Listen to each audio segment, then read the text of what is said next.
G'day guys, Rich, Paul, how you going? First of all, what I want to say is massive thank you. We have been overwhelmed with emails. Like our Unichip or info@unichip.com.au email address is overflowing. I am going to get back to you. I promise I will, one way or another, whether it's answering a question here or personally going through each individual one and answering. The answers are coming. Thank you. I will get to them hopefully, by tomorrow afternoon. So thanks, they're coming. So one of the big questions is, what is a Unichip? And what I'm going to do is pass you over to my buddy Rich, and he's going to run through it for you. Whoops. Alright guys, this is a Unichip. This is our Unichip Q4 and it's currently our top of the range Unichip. Basically what a Unichip does is it intercepts the electrical signal from your engine sensors and manipulates them before sending that signal onto the factory computer. What that does is it gives us the ability to control those sensors, things like fuel pressure, timing, boost control. It also gives us the ability to drive auxiliary modules such as injector drivers, other fuel modules, nitrous control. There's a lot of endless possibilities. Launch control as well. Launch control, anti-lag, plenty of things. What it does is it allows us to live tune your vehicle on a dyno. Where we can monitor and watch what your vehicle is doing under all different kinds of conditions and make the changes to best suit your vehicle as far as increasing power and torque go. In order to understand how the Unichip works, it's a good idea to understand on a diesel what's needed to make more power and more torque, and Paul will talk you through exactly how that happens. Thanks, man. No worries. It's this guy right here. So how do we make power out of a diesel? Everyone knows more air, more fuel, more power. Like simple maths. But what we're trying to achieve and what we want to do is get a perfect controlled burn in the combustion chamber. So how we do that, and I tell people every day, it's like lighting a fire. So you need air, fuel, spark. Obviously being a diesel, we don't exactly have spark. We've got what's called injected timing. So when the fuel's released in the combustion chamber. We've got our air side, which is boost control. So we've got 3D boost control. And as far as our fuel side, we do two things. One, which is on the Unichip Q4 itself, which is our rail pressure. Rail pressure isn't a bad thing to increase if you do it correctly and don't go over the top.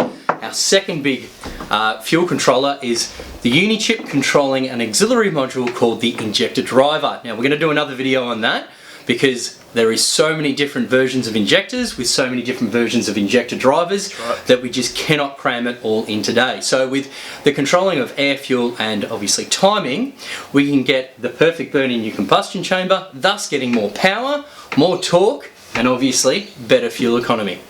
So Rich, do you want to run over the Q4 and what our plugs are? Okay, so basically, to summarise, the Q4 has 3 plugs on it. A small, a medium and a large plug.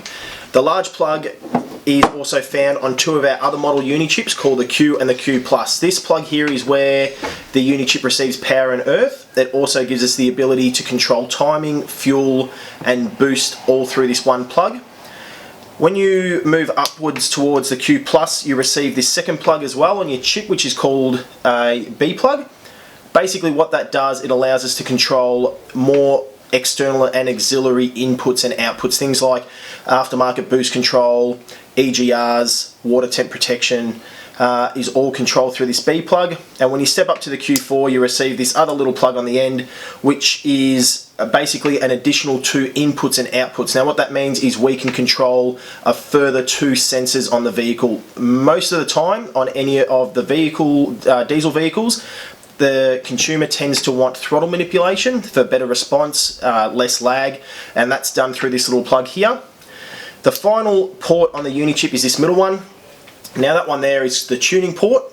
What that does, it allows us to plug our tuning pots into it. Now the tuning pots are what we use to be able to tune the chip live on the dyno. They plug into this port, it then communicates with the software on a laptop. We make the changes in the software, which is then communicated to the chip, and the results are seen through the car. I'll throw back to Paulie now to give you a rundown on what's to come. and we will elaborate a lot more on the chip, the drivers, all the other options available in further videos. So you would have noticed that we got these wicked flat peaks hats. They say Bayswood of Victoria in the back because, well, that is where the Unichip is from in Australia and New Zealand. And we got these awesome stubby holders filled with our friends at Boss Aluminium Water.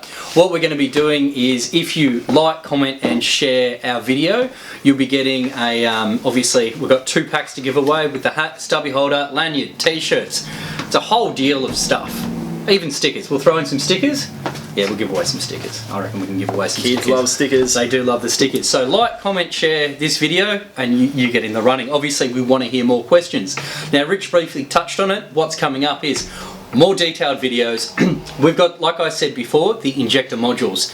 There is so many. There's so many different types of injectors. From your diesel, obviously, there's a lot. And we're going to touch base on the petrol side of things as well. So the injector drivers that we have specifically designed for petrol vehicles.